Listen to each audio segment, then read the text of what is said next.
जाति जनगणना हम करा के दिखाएंगे। खत्म। आपको जितनी गाली देनी है आप दीजिए, हम खुशी से लेंगे।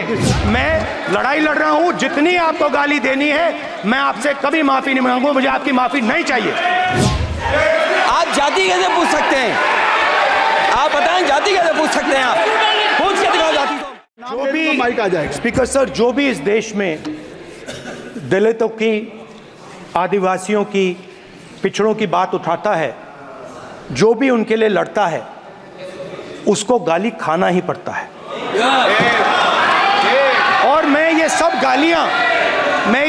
गालियां खुशी से खाऊंगा, क्योंकि महाभारत की बात हुई तो महाभारत में अर्जुन को सिर्फ मच्छी की आंख दिख रही थी, उसी प्रकार मुझे सिर्फ मच्छी की आंख दिख रही है।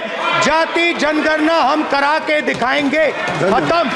आपको जितनी गाली देनी है आप दीजिए, हम खुशी से लेंगे। धन्यवाद। गौरव, धन्यवाद। श्री अनुराग ठाकुर जी। गौरव जी, नहीं गौरव जी, आप देखिए, गौरव जी आपको हमें समय दीजिए। खत्म हो जाएगा सर। श्री राहुल गांधी, खत्म हो जाएगा सर। श्री राहुल गांधी प्लीज। राहुल गांधी जी, ये तय कर ली। मुझे जब आप चाह रहे हैं मैं आपको बोलने का अवसर दे रहा हूं। हाँ सर, तो कम से कम गौरव जी आपके बोलने के बाद ऐसी परिस्थिति न क्रिएट करें कि सदन को चलाने की जिम्मेदारी जितनी सत्ता पक्ष की है उतनी प्रतिपक्ष भी है।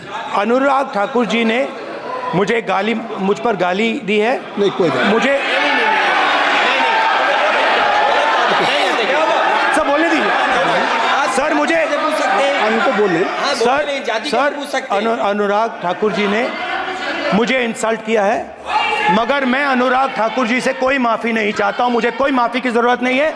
मैं लड़ाई लड़ रहा हूं, जितनी आपको गाली देनी है मैं आपसे कभी माफ़ी नहीं मांगूंगा, मुझे आपकी माफ़ी नहीं चाहिए। राहुल गांधी जी, मैं चेयर पे हूँ और चेयर का काम है कि अगर कहीं भी कोई असंसदीय या किसी को गाली दी गई तो मैं उसको देखूंगा, मैं उसको कार्रवाई निकालूंगा, मिस्टर के उसको निकलवाऊंगा। রাহুল গান্ধী বলেন, স্পিকার স্যার, এই দেশে যারা দলিত, আদিবাসী ও অনগ্রসর শ্রেণীর মানুষের কথা উঠায়, যেই ওদের জন্য লড়ুক তাদের গালি খেতেই হবে। আর আমি এইসব গালাগালি খুশি হয়ে খাবো, কেননা মহাভারতের কথা যদি বলা যায় তাহলে মহাভারতের অর্জুন শুধু মাছের চোখ দেখতে পাচ্ছিল, ঠিক সেই রকম আমি শুধু মাছের চোখ দেখতে পাচ্ছি। জাতি জনগণনা আমরা করিয়েই ছাড়বো। আপনাদের যত গালাগালি দেওয়ার দিন আমরা খুশি হয়ে গ্রহণ করব।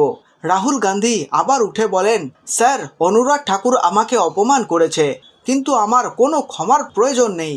আমি লড়াই লড়ছি, আপনাদের যত ইচ্ছে গালি দেওয়ার দিন আমি কখনোই আপনাদেরকে ক্ষমা চাইতে বলবো না।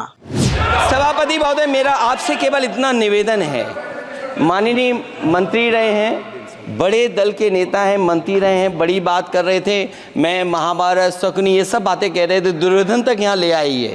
मैं केवल सभापति महोदय इनसे ये पूछना चाहता हूँ, आपने जाति कैसे पूछ ली है बताइए बस। आप जाति कैसे पूछ सकते हैं? आप बताएं, जाति कैसे पूछ सकते हैं? आप पूछ के दिखाओ जाति को। आप जाति कैसे पूछोगे? तुम कैसे पूछोगे जाति? आप बैठ नहीं, जाति नहीं पूछ सकते आप। आपने कह दिया ना, अब आप हमारी जाति नहीं पूछ सकते। आप हमारी व्यवस्था सुन लें, आप मेरी व्यवस्था सुन लें। कोई सदन में किसी की जाति नहीं पूछेगा। अनुराग ठाकुर जी, मैंने उसको स्पष्ट कर दिया। এইবার অখিলেশ যাদব অনুরাগ ঠাকুরকে বলেন, উনি বড় দলের মন্ত্রী, সদনে উনি মহাভারত, শকুনি এবং দুর্যোধন পর্যন্ত কথা উঠিয়েছে। আমি শুধু উনার কাছ থেকে এটাই জানতে চাই যে আপনি জাতির কথা কিভাবে উঠাতে পারলেন, আপনি কিভাবে জাতি সম্পর্কে জিজ্ঞাসা করতে পারলেন না? জাতির কথা জিজ্ঞাসা করতে পারবেন না আপনি।